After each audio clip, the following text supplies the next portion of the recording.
النهاردة جه في بالي سؤال، يا ترى لو قدامي 5 دقايق بس أجمع فيها الحاجات المهمة جدا اللي أقدر أشتغل بيها تطريز وأنا برا، هجمع إيه؟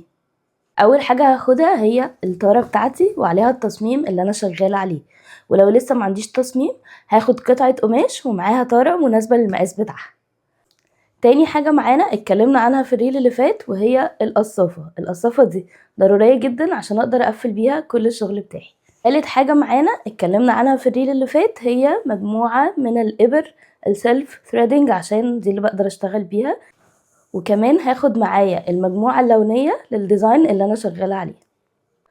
والحاجة اللي مهمة جدا بالنسبة لي ومش بعرف أشتغل من غيرها هي ماجنت الإبرة، وده بيتثبت على القماش على الطارة عشان ما ننساش الإبرة في أي مكان.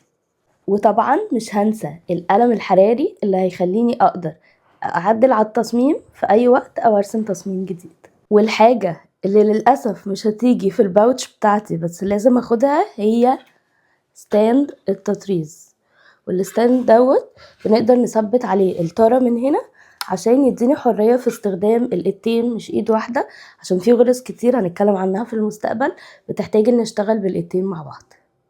والحاجة الأخيرة معانا اللي مهمة جدا بالنسبة لي هي المثلث دوت، وممكن في ريل تاني أكلمكم عنه بالتفصيل، بس هو بيساعدني جدا عشان أقدر أرسم التصميم مظبوط على القماش.